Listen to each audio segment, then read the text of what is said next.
Okay, good morning everyone. I'm saying good morning. You may be watching in a different time of the day, but since I am recording this in the morning, so I am saying good morning. But whatever time of the day you are in, wish you all the best.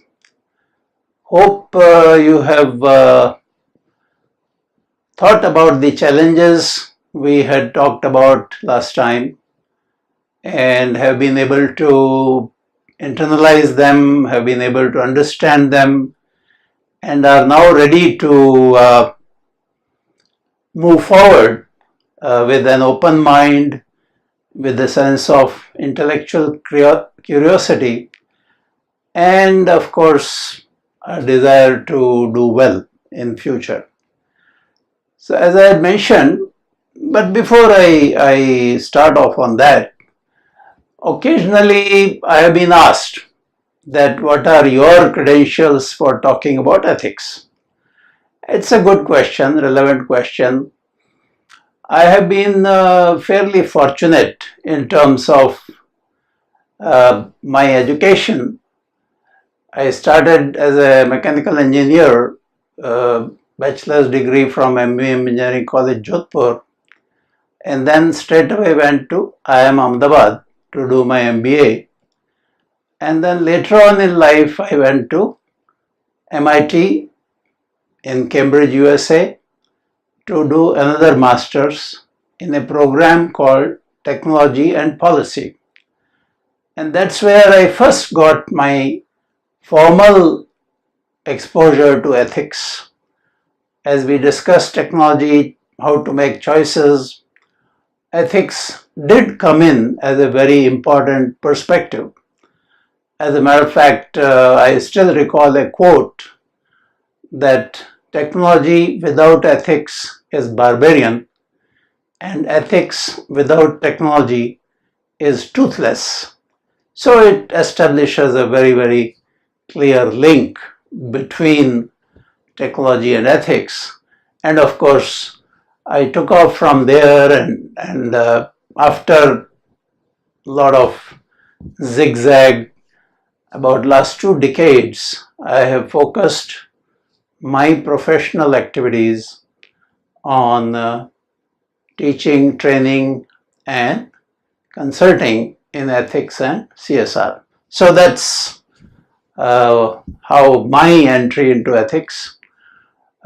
Just to take another relevant digression, some of you, as you watch me, you may wonder about this strap I have on my spectacles.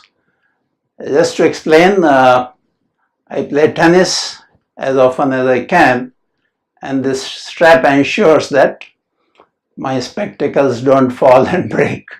So please don't get distracted by that. I keep wearing it all the time. So as we discussed last time,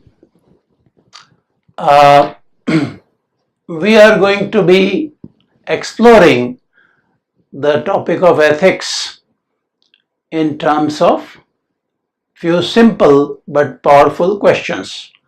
And just as a reminder, let me put those down on the board.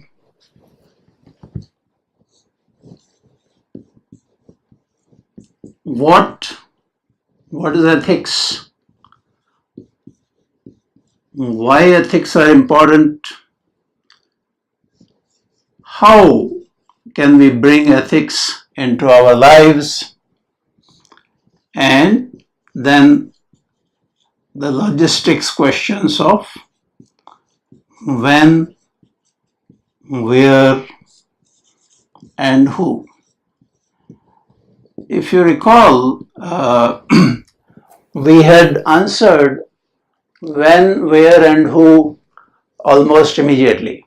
When, you have to behave ethically all the time. Where, you have to behave ethically everywhere. And who will behave ethically? The answer is very clear. I, that is each one of us. So Using these questions, we will move forward to discuss this subject. Now, when I'm in a classroom situation, of course, it can be handled differently. Or if I'm conducting a training program with a group, usually they're homogeneous groups, NGOs, teachers, executives, government officials. It would be difficult to mix diverse groups and do a good job. So these groups are homogeneous. So if I have a group in front of me, I break them up into smaller groups. Usually from my days of system studies, Professor Krishnaya, my teacher, he used to talk about magic number 7 plus or minus 2, which is that a group size should ideally be between 5 and 9. There are some theories, and let's not go into that, but idea is to break up the group into smaller subgroups and then give them a task. So questions like what is ethics, what is not ethics, because it's equally important to understand that what ideas, perceptions, concepts lie outside the domain of ethics. So I would give them these questions and they would come up with some ideas, and then it becomes a good starting point for discussion. Obviously, we are not going to be able to do that here, and it will have to be a one-way traffic where I share with you my ideas of what is ethics.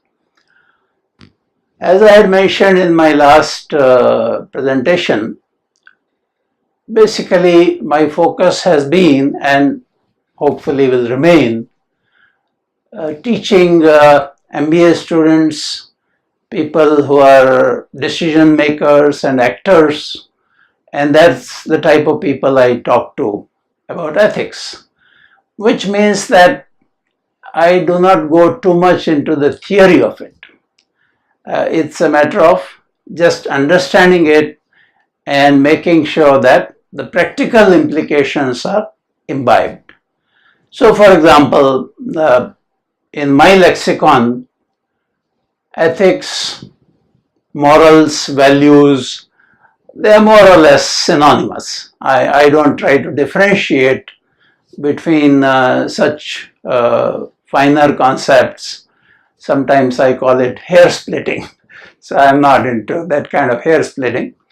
So we'll use ethics as synonymous with morals, values, and somebody who likes to kind of go into the finer points of it, they can do it on their own. We will treat ethics as ethics.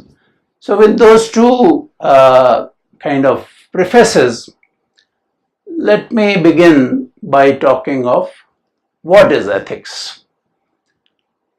Ethics are basically guidelines for behavior. Essentially, I'll again go into details, but let me put it down that ethics are guidelines for behavior. Now, it would be necessary to define what is behavior. And again, I have my own unique way of portraying that. And please pay attention to this diagram. Behavior is the interaction of an individual with other people and nature. Yeah? Behavior is each one of us interacting with other people and nature. Okay? You must understand this clearly, think about it, absorb it through your own perceptions and experience. Okay? Why I have used I here and P here? Simple. These are other individuals, but I don't want to put another I there because I is the focus on me, each one of us. So, behavior is our interaction with other people and nature. And when I say our, actually it's each one of us. So, I is the focus. Now, just to give you an example, as I am talking to you, I am interacting with you, who are other people, right? And of course, there's a whole team sitting outside who are tracking me and helping me in this whole process, which I don't know much about, the whole process of recording. So I'm interacting with you as the audience and of course other people who are here. So that is one example. At the same time, I'm interacting with nature. And you may wonder how. Well, I'm breathing, okay? So as I breathe, I take in air, and this is simple high school biology. Our lungs, my lungs, I would say, are absorbing the oxygen, and then I am exhaling and throwing out air, which is predominantly CO2, carbon dioxide, and that's interacting with nature, okay? Around me, there are artifacts, there are objects, there are bulbs, there are lights. They are all coming from nature. Yeah. If there's a bulb, there's a glass, there may be some coating, all originating from some domain of nature. So I hope you are able to understand that most of the time we are interacting with both other people and nature. And as long as I'm on planet Earth, you are on planet Earth, this definition of behavior will hold. And as a matter of fact, I may even challenge you to give me an example of any behavior which would fall outside the domain of this diagram. So I hope you are able to understand the whole definition of behavior. I interacting with other people and nature. Now, behavior is in some way a neutral term, and that is where ethics comes in as guidelines for behavior, and we can define or attribute certain qualities to the behavior. Okay, and please don't get into the trap of limits of language. I'm talking in English. You may be more fluent in Hindi, Gujarati, Tamil, Latin, French. You have to figure it out, okay? So, but the pointers I'll provide. So when we say behavior and we say it has to be qualified so that we can link it up with ethics. And let me put down some kind of antonyms. Okay, so we talk of behavior and let us talk of types of behavior.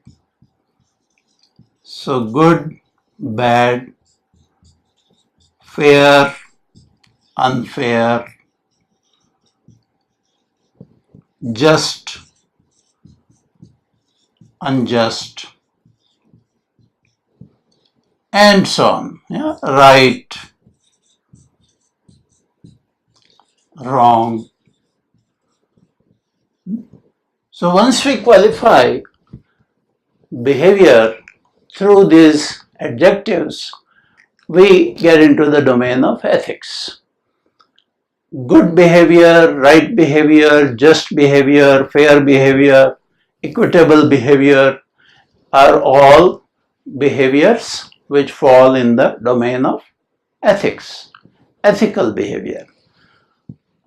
The types of behaviors which are depicted on the right hand side, bad, unjust, wrong, unfair, inequitable, and there may be other adjectives like cruel versus compassionate. So I hope you get some idea of what I mean by types of behavior. So behavior is our interaction with other people and nature. Types of behavior are described through these adjectives which differentiate between ethical and unethical behavior. And you have to find your own examples, and you can do that. I am very, very sure, I can guarantee that you can do that in your day-to-day life. If you are a student, would it be right to go to the classroom on time? If the lecture starts at 10 a.m., you should be there at least 5 to 10. And I think I have not met anybody so far. Every year I teach about maybe 100, 200, sometimes 300 students who has said that reaching classroom on time is not right. Everybody agrees that reaching classroom in time for the lecture is the right behavior. Okay, and so on. How you behave with your father, your mother, your siblings, your neighbors, all that is governed by the ethical guidelines. Okay, so in effect, to summarize as far as that part is concerned, ethics are guidelines for behavior which enable us to distinguish between good, bad, right, wrong, fair, unfair, just, unjust, and so on. You can check it out for yourself. And as I had mentioned last time, that a very important part of understanding ethics is introspection. So look at your own behavior vis-a-vis other people, vis-a-vis nature. The nature part I'll come to a little later, though I have given you the example of how we constantly, day in and day out, minute in and minute out, second in and second out, interact with nature as we breathe, which is a very, very basic process of our ability to stay alive. So, but we'll go into more of those. And basically, you look at yourself, your own behavior, and you try to see, okay, I'm interacting with this person, and where does my behavior fit in, okay? And I hope with that kind of a self-examination, you will be able to get a very, very clear idea of what is ethics. Now, sometimes it helps to see the opposite picture. And let me try to do that with you by talking about what is not ethics. And let me do that through a classic 2x2 grid, which can have multiple applications. So, when we talk about guidelines for behavior, there are many other guidelines for our behavior, and let me just pick up 4 of those, and you can add on your own. Other guidelines for behavior in our lives are religion,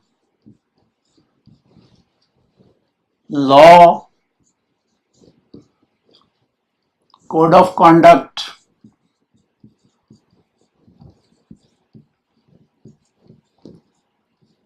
and the 4th one would be etiquette.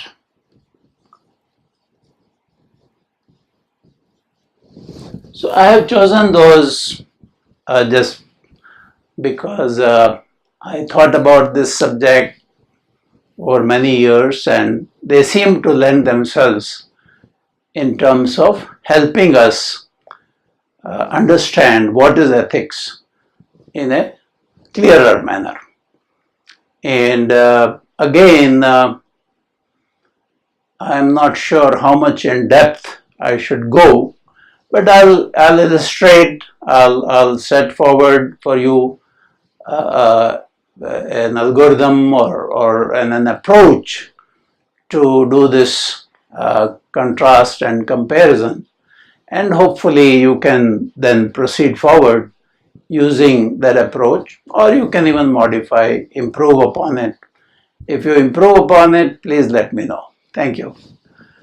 Okay, so let us draw up a 2 by 2 grid. Okay, and here we'll say religion, here we'll say ethics. Religion, ethics. And here we'll say okay, here we'll say not okay. And similarly for ethics, we'll say okay, not okay. So I hope you understand the structure of this 2 by 2 matrix. Some behaviors which are okay by religion, other behaviors which are not okay by religions. And similarly, some religions which are okay, some behaviors which are okay by ethics, and other behaviors which are not okay by ethics. Okay? So this is how we want to explain, understand behaviors. Now, as you can see, and we can label them quadrant 1, quadrant 2, quadrant 3, and quadrant 4. Now, you can very easily see, and more examples you use to help yourself understand, better it would be. Quadrant 1 has behaviors which are okay both by religion and ethics. And there's no difficulty, there's no contradiction, there's no controversy. Similarly, quadrant 3, these are behaviors where religion says not okay, it's not good, and ethics also says not okay. So quadrant 1 and 3 are simple. Both religion, one type of guideline for behavior, and ethics, another type of guideline for behavior, both agree that either the behavior is not okay or the behavior is okay. Interesting understanding insights can be gained when we look at quadrant 2 and 4. Now, quadrant 2 is the type of behavior or behaviors where religion says it is not okay, but ethics says it is okay. Yeah. Similarly, quadrant 4, religion says a particular behavior is okay, but ethics says that behavior is not okay. Now, I think there could be a lot of scope for controversy, debate, but you should think about this and develop your own understanding using this 2 by 2 matrix and what I have tried to tell you about the kinds of behaviors where one guideline, religion, would be in consonance with ethics, and there could be other behaviors where religion and ethics will go their different ways. Let me give you, and we don't have the scope to debate or discuss, so let me give you just 2 examples and then move forward. And as I said, please do think about other examples from your own experience and concepts, life, background, etc. So let me just give you one example of behavior where ethics says okay, religion says not okay. And in our society, this would fit in. Maybe in some other societies it has no relevance or doesn't really matter. So here I would say intercaste marriages. Intercaste marriages between sane, intelligent adults. Religion still says no. It doesn't seem like a good behavior. Vice versa, ethics will say no. Consenting adults, mature, intelligent, aware of their own interests, what is good for them, bad for them. So ethics would say, okay, let them go their own way. So there's a kind of a contradiction or lack of consonance when we talk of intercaste behavior, intercaste marriage as behavior. Religion does not approve of it. Ethics says it's all right. Okay. Let us look at this, where religion says okay, ethics says not okay. Let me give you a slightly gloomy, somewhat macabre historical example, which was Sati Pratha.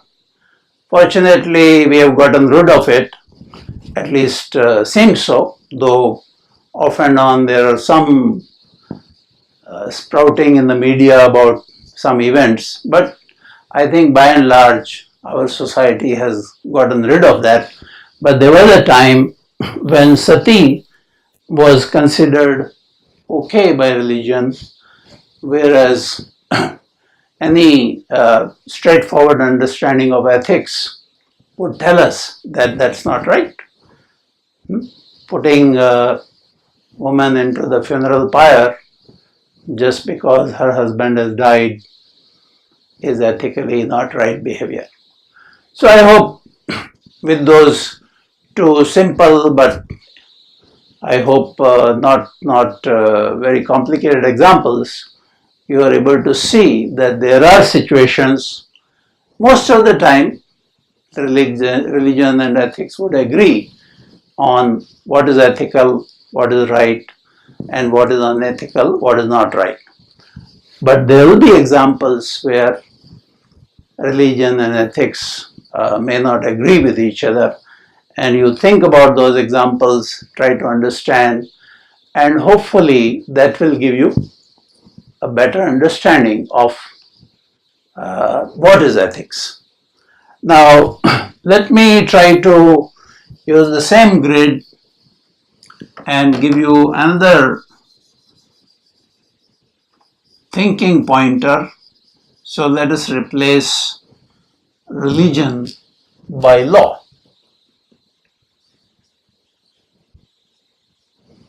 And same thing, you can apply the same approach, quadrants where both law as a guideline for behavior and ethics as a guideline for behavior, they agree whether a particular behavior is right or wrong, good or bad.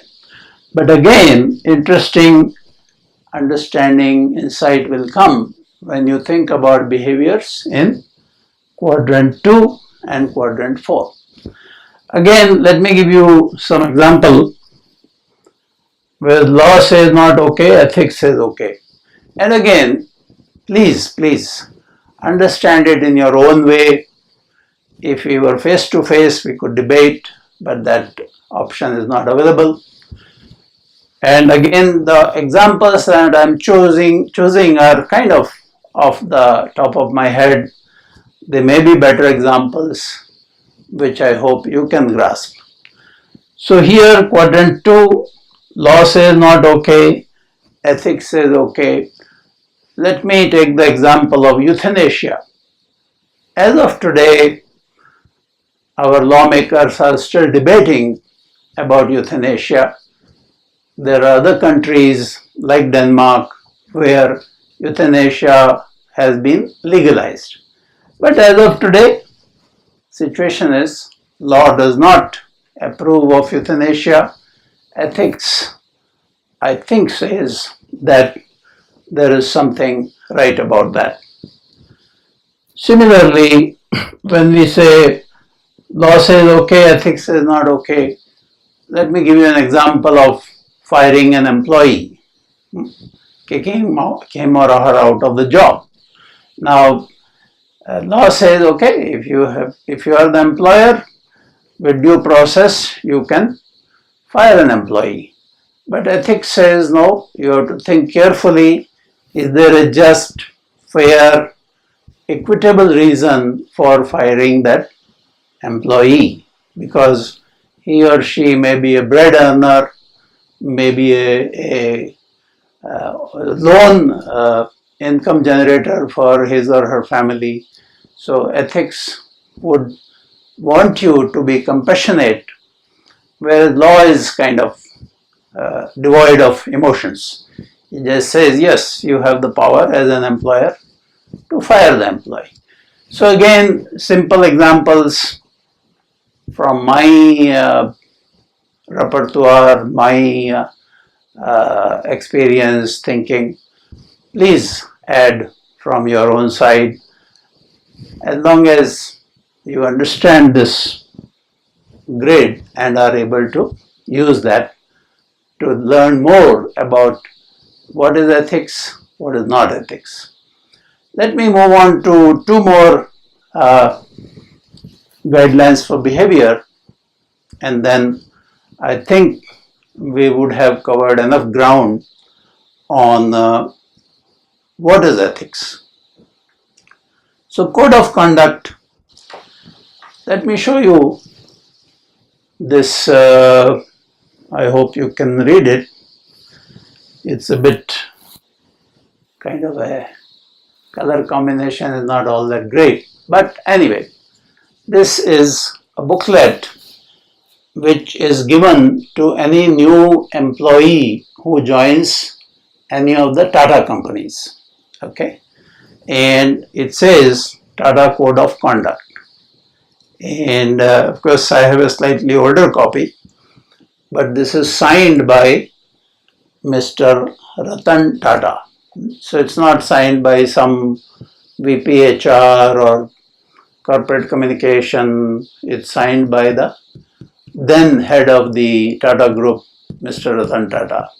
And he says very clearly that I urge each employee to read this document and take pride in upholding the high standards of corporate and personal behavior on which the Tata Group's reputation and respectability have been built over the past more than 120 years. Yeah, so it's a very credible, very weighty document. And again, normally I would try to go through more details here, but basically there are things here which directly deal with ethics, like how a company should behave towards its vendors, transparency in accounts, compliance with the laws of the land. Yeah, so there are a lot of these guidelines. There are some guidelines which don't have much to do with ethics. For example, how a Tata logo is to be used. And there's a very, very well-defined, rigid guideline for how a Tata company should use the Tata logo. Now that's not directly in the domain of ethics. How a logo looks, is it square, curved, tilted this way, that way? Nothing good or bad, right or wrong about it. Yeah. So I hope once you go through, and most big companies, aware companies, on their website, you can see some part of code of conduct. Yeah, Total, for example, which is in India, but it's a French company. They have a code of conduct, etc. Bosch, some of the examples which I have come across. But I'm sure you can find your own code of conduct vis-a-vis companies. There is also code of conduct vis-a-vis professions. Chartered accountants, doctors, lawyers, they all have code of conduct. Sometimes very well written, very well structured, available easily. Sometimes some of these rules are unwritten, but they are still part of the professional code of conduct. For example, if you go to the website of the Institute of Chartered Accountants of India, there's a whole section on ethics and code of conduct, how a chartered accountant should behave. So please visit some of these, and hopefully that will help you again go deeper into what is ethics and give you some benchmark for comparing ethics as guidelines for behavior and code of conduct as guidelines for behavior. And of course, maybe somewhere towards the end of this series, I'll be able to share with you my email address, and if you have any queries, you could send that along. Let us take this last fourth example of guidelines for behavior, which is etiquette. And again, you should develop your own understanding, somewhat intuitive sometimes, and see how, where etiquette and ethics they combine or they fall in the same space, where there may be, if not divergence, at least there is no overlap. And let me give you a simple example, and hopefully that will illustrate the point, which is somewhat a Western culture example. A knife and a fork. When you eat, in which hand do you hold knife? In which hand do you hold fork?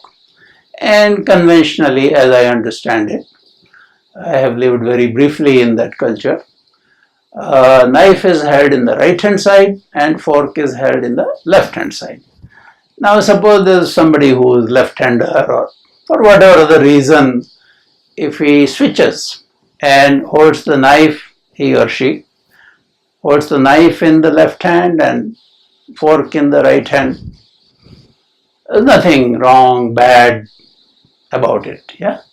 So etiquette has again a lot of overlap with ethics, but there are many of these issues, many of these behaviors where ethics doesn't get involved actually. Yeah. Ethics remains a different type of guideline for behavior. So I hope with this diagram explaining behavior, with these adjectives explaining what type of behavior, comparing ethics with other guidelines for behavior in our lives, you are able to get some understanding of what is ethics. One additional point worth mentioning, what is the manifestation of ethics in the society, because here I have put individual interacting with other people and nature, but society of course is a much larger group, or any other, some company, some class. How do we link it up? And in that, please allow me to use whatever little engineering and mathematics I remember, and I'll put it down in a form of an equation. And I'll explain, so don't get worried.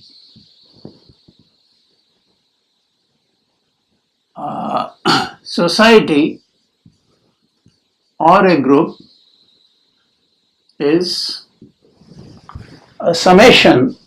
This is a sigma sign, which means summation. Yeah. So society is an aggregation, is a summation of n number of individuals. And you can put any group here, class. Class is a summation of individual students. And I give an example of a situation where a class is sitting and there's somebody who passes by and he says that this class is noisy. Now, obviously, the fans in the classroom or the tables in the classroom, the board, chalk or marker, they are not making noise. Who is making noise?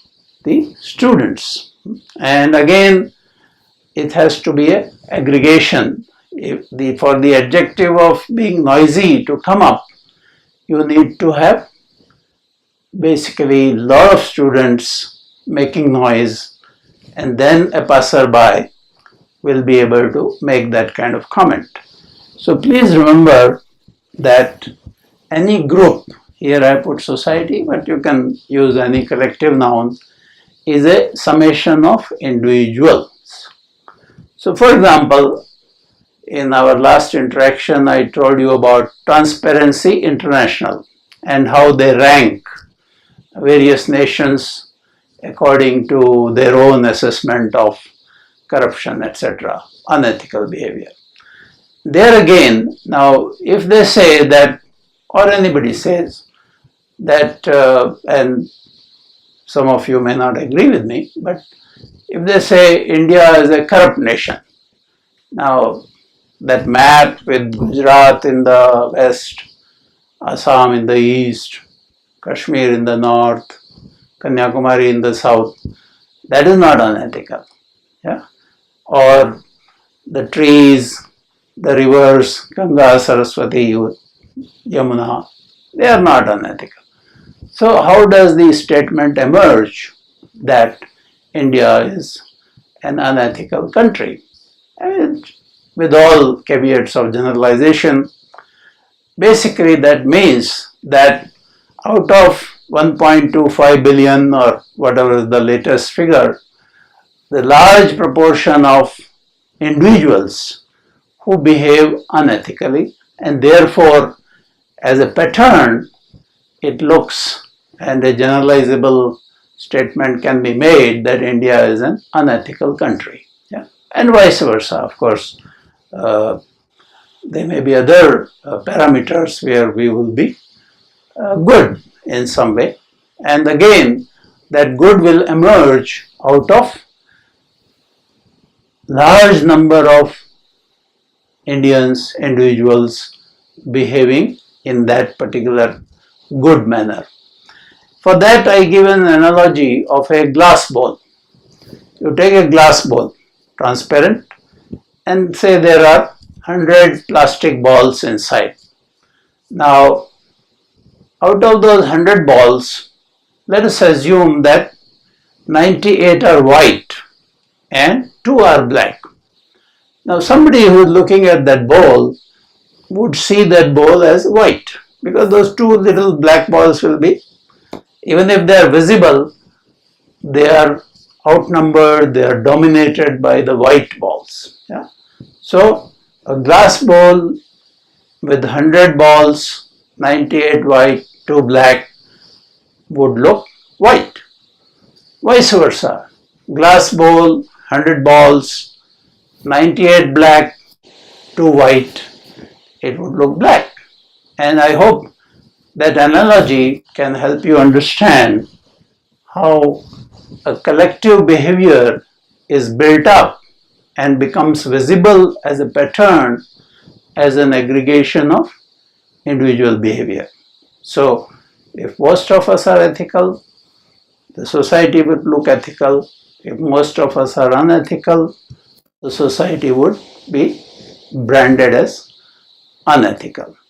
So with that, let me more or less conclude my exposition, my sharing of ideas on what is ethics. And like I mentioned last time, there are many eminent thinkers who have touched upon these subjects, who have talked about this. different perspectives, and let me share with you just one of those, and that's my favorite in some way. And it says,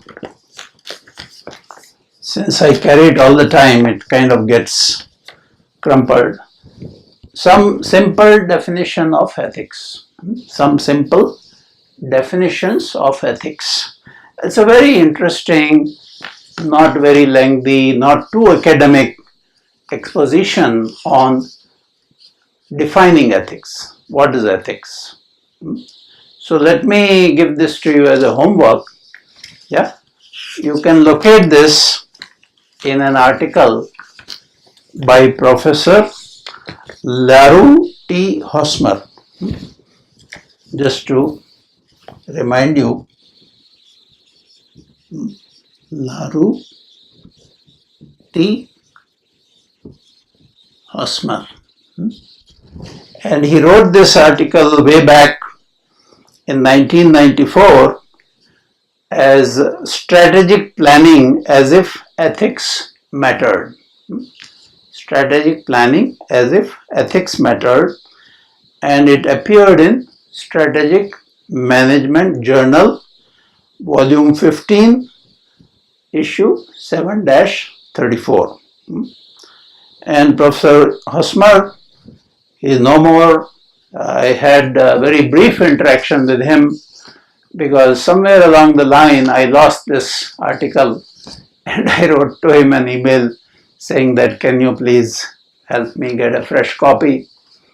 He immediately wrote back saying that, yes, I am now an invalid, I am very old, I am very sick, but I'll ask my secretary to mail you a fresh copy. So I hope you'll agree that that was good ethical behavior. So there are, even in 21st century Kali, there are good people on planet Earth. Okay, so I hope you have now enough food for thought to try and understand what is ethics. Thank you.